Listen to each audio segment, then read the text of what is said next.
Hello दोस्तों, Bharat updates channel में आपका स्वागत है। और दोस्तों आज है 26 जुलाई 2022 और आज की 15 इंपॉर्टेंट अपडेट्स आप सभी के लिए लेकर यहाँ पर आ चुका हूँ। दोस्तों ये अपडेट्स यहाँ पर इंपॉर्टेंट रहने वाली हैं, तो वीडियो को पूरा देख लीजिएगा। चलिए दोस्तों शुरू करते हैं पहले अपडेट के साथ। तो मेरी पहली अपडेट, हिमाचल में पिछले कल की बात करें 4,241% टेस्टेड हुए हैं और उनमें से 719 की रिपोर्ट जो है पॉजिटिव आई है। यानी कि 719 यहाँ पे पॉजिटिव केसेस आए हैं पिछले कल, और 617 जो है रिकवर हुए हैं यानी कि ठीक हुए हैं। 8 पेशेंट जो हैं एडमिट हुए हैं और 13 पेशेंट जो हैं डिस्चार्ज हुए हैं। टोटल एक्टिव केसेस की बात करें तो एक्टिव केसेस जो हैं वो हैं 4,155, मतलब 4,000 से ऊपर ही केस हैं जो टोटल एक्टिव केसेस हैं। ओके, और ये पूरी अपडेट है यहाँ पे, ये इधर आप देख ही सकते हो। कल की अपडेट है, स्टेटस 5 बजे का। ओके, चलिए नेक्स्ट अपडेट ये रही। देश में अब तक मंकी पॉक्स के 4 मामले सामने आए हैं। इनमें 3 मरीज केरल और 1 दिल्ली में मिला है। दिल्ली के लोकनायक अस्पताल में भर्ती 34 वर्षीय मरीज की कोई ट्रैवल हिस्ट्री भी नहीं है। ऐसे में ज़रूरी है कि आप जो है मंकी पॉक्स संक्रमण के बारे में सही जानकारी रखें। मंकी पॉक्स क्या है? बुखार, सिरदर्द, लाल चकत्ते, तो हो जाएं सतर्क। कैसे फैलता है मंकी पॉक्स का संक्रमण?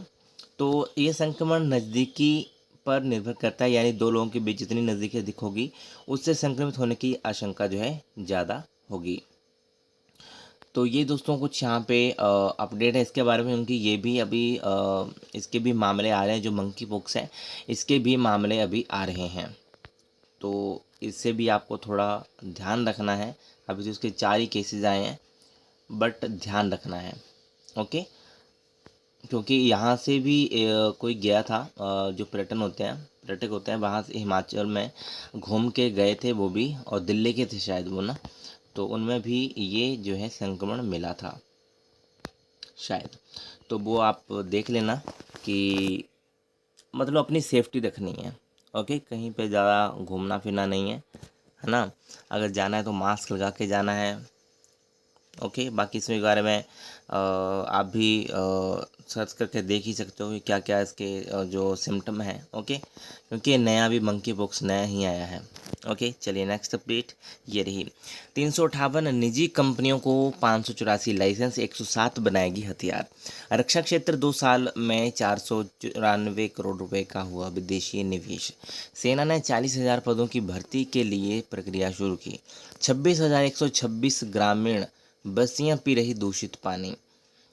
तो इधर देखें तो यहाँ पर रक्षा क्षेत्र में मेक इन इंडिया को ठोस रूप की कवायद में केंद्र सरकार ने रक्षा यूनिट निर्माण के लिए 358 निजी कंपनियों को 584 लाइसेंस जारी किए हैं। इनमें से 107 लाइसेंस उन निजी कंपनियों को दिए हैं जो हथियारों का निर्माण करेंगी।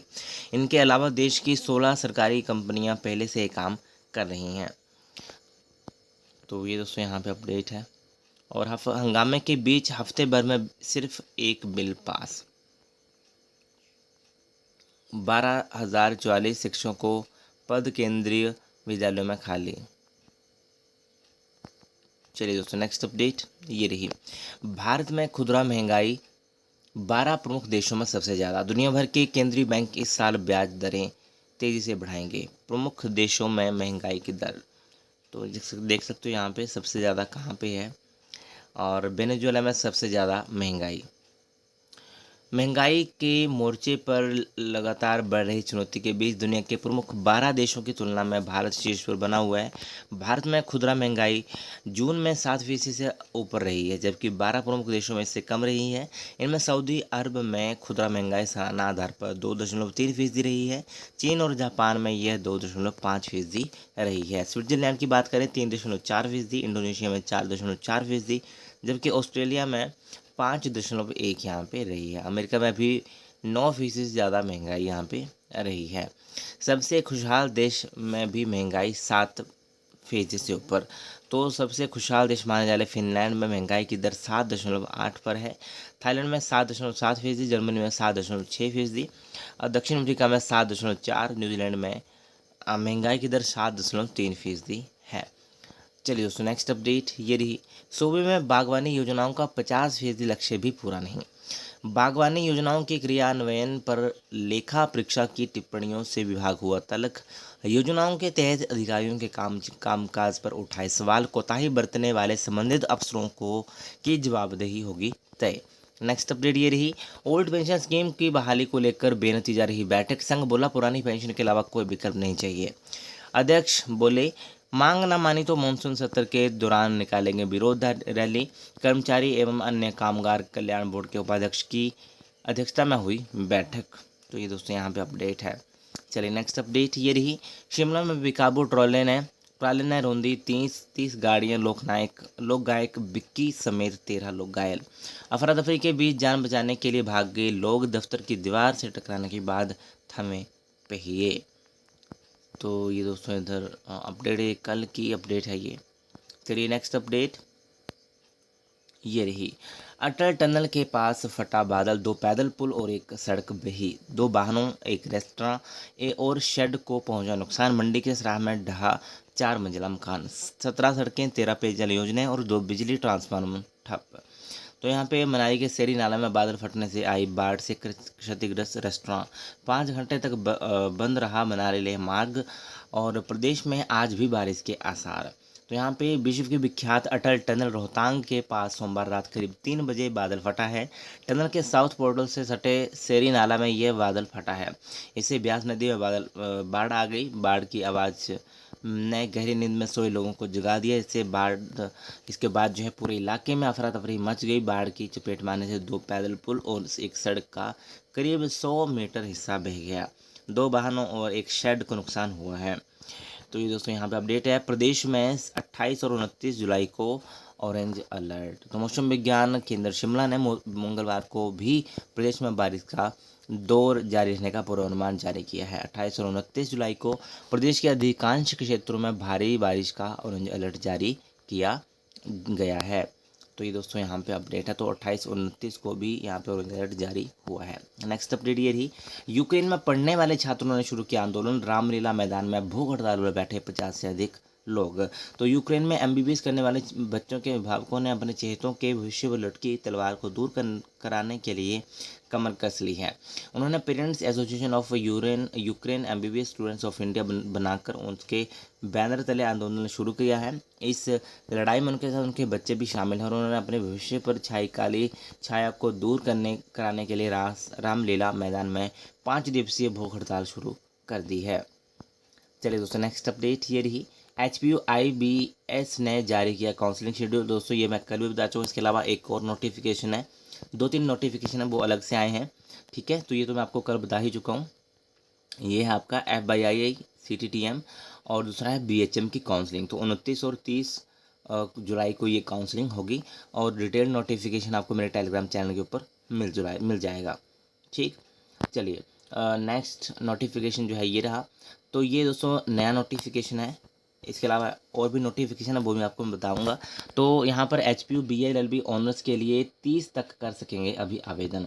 तो CBSE और ICSE के 12वीं के नतीजों के बाद हिमाचल प्रदेश विश्वविद्यालय के UILS विधि संस्थान ने नए सत्र में 5 वर्षीय BLLB ऑनर्स कोर्स में प्रवेश के लिए 30 जुलाई तक आवेदन की तिथि बढ़ा दी है। यानी कि 30 जुलाई तक अभी आप अप्लाई कर सकते हो। और संस्थान ने विद्यार्थियों को अपने 12वीं के अंकों को ऑनलाइन अपडेट करने और अंक तालिका को आवेदन के साथ अपलोड करने के लिए अलग से समय दिया है। इसके लिए 31 जुलाई से 2 अगस्त तक एडमिशन पोर्टल खुला रखा जाएगा। ठीक है, तो ये आप यहाँ पे कर सकते हो। अभी मैं नोटिफिकेशन आपको बताता हूँ। ये दोस्तों पहला नोटिफिकेशन ये है। तो जो भी रेगुलर स्टूडेंट्स हैं MTTM और FYI CTTM and BHM courses के, तो उनको जो है अपनी फ़ीस जो है कंटिन्यूशन फ़ीस जो है डिपॉजिट करवानी है यूनिवर्सिटी पोर्टल से। admissions.hpshimla.in 20 अगस्त इसके लिए लास्ट डेट है।